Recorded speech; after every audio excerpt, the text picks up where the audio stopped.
Yes, still now what we have discussed is completely about propositional logic, and now we enter to predicate logic. What is the main difference is in propositional logic, by beginning we can say it is true or false, but coming to first order logic, also known as predicate logic, here those statements are neither true nor false until and unless the variable values are specified. Means new variable values we must be known.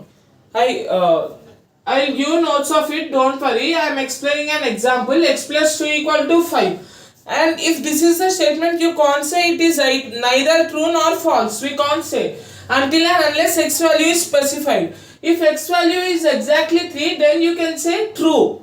If x value is not equals to 3 and any some random value, then you will say that it is false. So such kind of statements without specifying the variable values will comes under predicate logics, and we use quantifiers in it. Mainly the quantifiers. Yeah, what are the quantifiers means? Those are used to describe the quantities. Like example, all, some, few, like that. Universal quantifier specifies the for all. For all. That's the reason its representation. For all, for every, means it includes everything, means all, unlike 100% chances.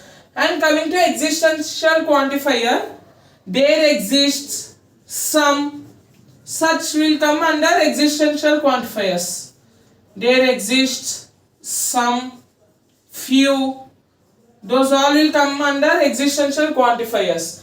And here I have written implication and conjunction. The reason is every universal quantifier is must followed by implication, and every existential quantifier is must and should followed by conjunction. With example I will explain. First, for universal quantifier. Here I will write example. For example, if we take all students qualified. All students qualified. For example, this is a statement you think qualified. How we represent it? We should make use of this for all. X we will keep here. For all x. And here we will keep there exists an x. And coming to the example, all students qualified. How we represented it? How we represent is for all x, s of x, implication q of x. This is the representation of the above statement in terms of universal quantifier. Whereas for existential quantifier, if we take an example, some numbers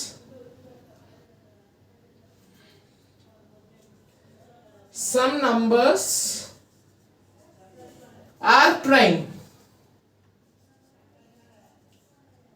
How we represent it with example? There exists an x such that, how we do?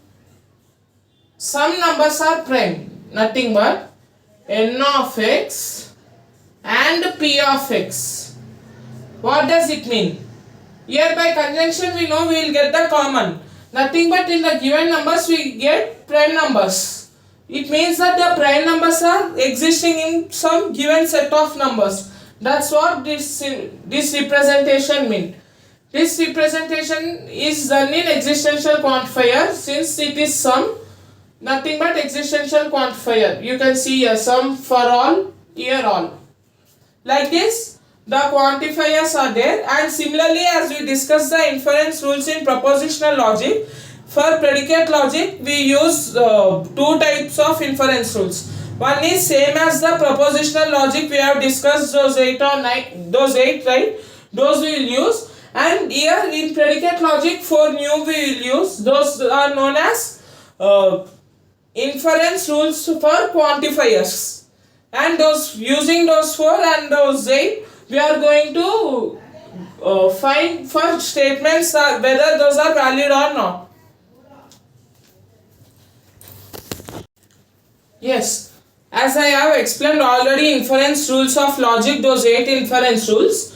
Now I am going to explain the inference rules for quantifiers. Those are also known as rules for inference quantifier. There are only 4 rules here. Universal specification, generalization, existential specification, generalization. Remember that universal means we always use the symbol for all. And coming to existential, we use there exists. Now we will see what actually one rule indicates. First, coming to universal specification. For all x, p of x is true, then p of c must be true. Here for all x means x is the variable and p of x is the statement, and if this statement will be true, then p of c always must be true. This completely is argument. As I told, this is premise and this is conclusion. Those both together called as argument. Yeah. Now what is c? C is any value in the universe, like any value if you take in place of x, it becomes true. That's what universal specification is. And coming to generalization, reverse of the specification is generalization in simple terms. Here p of c is true for all c belongs to universe, and in answer we will get that for all x, p of x is true. That's what this rule states. Here also similar for existential specification. There exists x, p of x is true.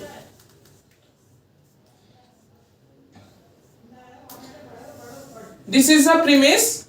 The statement is true, then always we will get p of c as true. Yeah.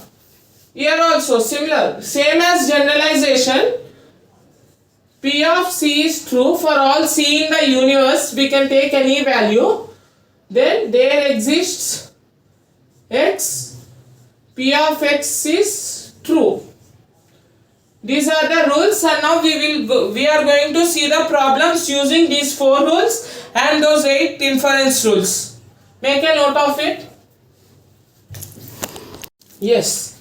Now coming to problems, they will ask in this way: symbolize following argument and verify it is valid or not.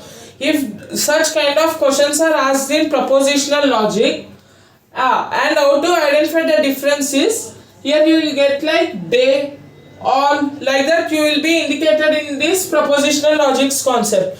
And where we have discussed in predicate logic and in propositional logic, we represented everything using the small case letters, but here we represent similarly, but we always use any symbol, any letter in brackets of x, because here it is not specified as I told in the example 1.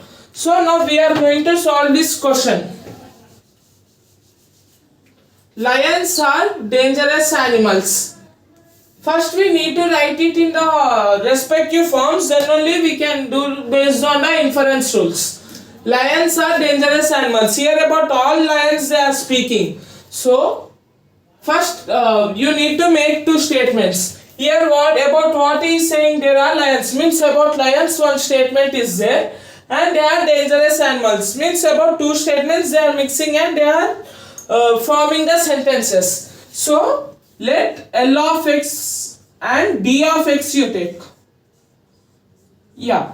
Here L of x, here x is a lion for L of x.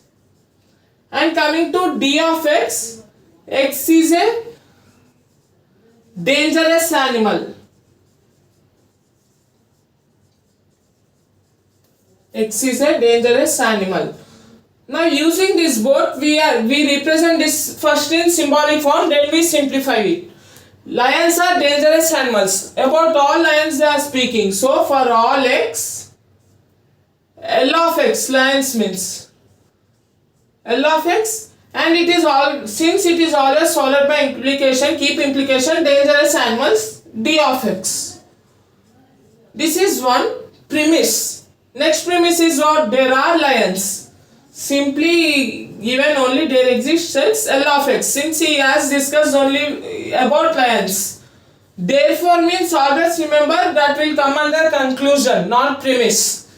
Therefore they means all, they are there, we need to always use there exist symbol.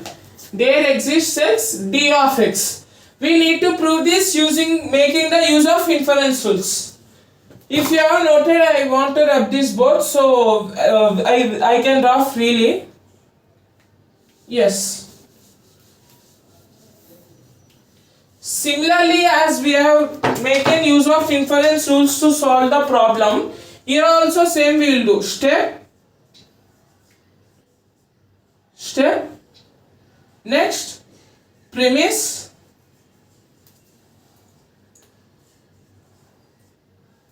Next, rule, then justification.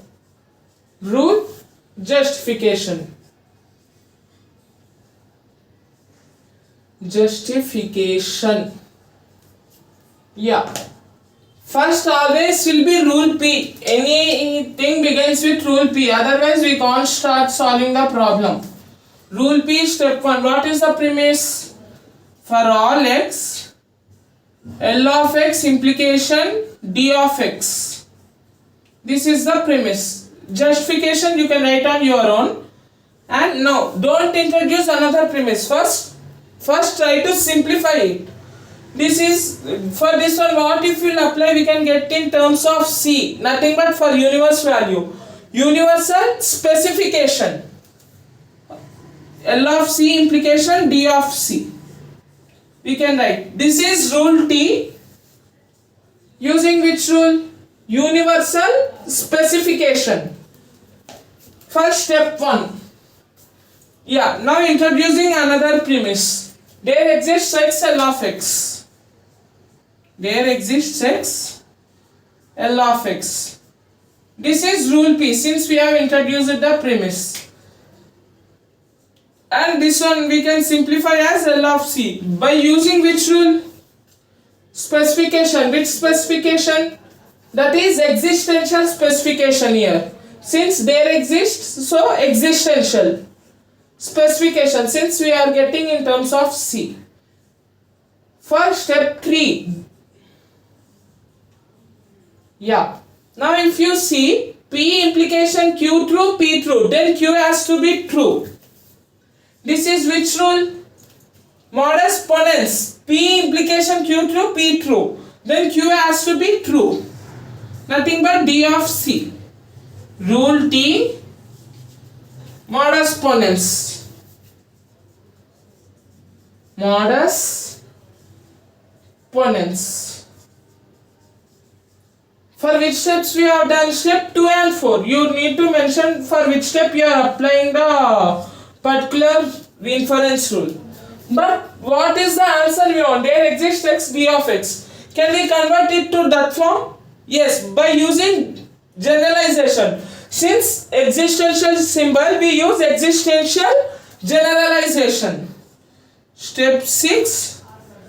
There exists an x D of x. By rule T, existential generalization. First step 5. Is the result same as here? Yes. So hence given argument is said to be valid. This is how we solve in case of predicates logic using the quantifiers inference rules. Make a note of it. With another example we will going to end this chapter.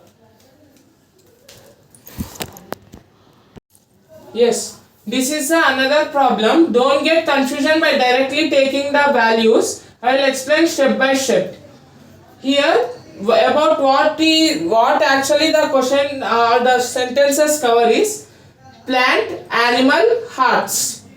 Every living thing is a plant or animal. About plants, animals, and animals have hearts. We want to clear with us. So you need to take P of x such that x is a plant, animal with A of x such that x is an animal, H of x, x as a heart. Here, why we don't take for David's dog is, David's dog belongs to animal category. Means in previous question we have taken a spatial value C for substitution and solving the problem. Here we won't take C. Instead of it, we make use of David's dog. David's dog is represented with D. That's what I have used. Now I will explain how I have written this. Every living thing is a plant or animal. Every, for all x, P of x, A of x. Here, don't keep implication symbol. If you keep completely, it goes wrong. Here he has mentioned or. Remember that in case of predicates logic, we use almost similar to propositional logic. So don't get confused. Or will be as it is here. Then, negation of P of D I have written is, what actually P of x says x is a plant. Here David's dog B some spatial value is not a plant. So negation P I have taken. Here it is not mentioning about all. It is specifically mentioning about David's dog, which is represented as D. Similarly, all animals have arts. He did not mention any or and, so in such cases you can take directly implication symbol. If he specifically mentions any or and, then you need to take such symbols. And hence means it will come under conclusion line. David's dog has a heart. Heart H of x. Here specifically about David's dog, which is denoted by D, so D. If this comes from using these premises, it becomes valid, otherwise not. Same like previous problem. Step 1. Introduce the premise. For all x, P of x or A of x. This is what rule P. Now rule T we do. What we are doing, since it is universal, we are doing universal specification. Universal specification for step 1. What we will get? P of C, C we should not consider, as I told. David's dog we need to consider because they have mentioned it. P of D or A of D. We will get through using universal specification. Now introducing another premise. Negation of P of D, it is given directly. So no need to do any specification or generalization for this step. Rule P. Now using this both, which inference rule it is applicable? P or Q true. Negation P true. That implies P is false. False or true. False or something. What you will get true if it must be true, right? Means disjunctive syllogism. P or Q true, negation P true, then Q has to be true. Step 4, A of D we will get. By disjunctive syllogism, rule T, disjunctive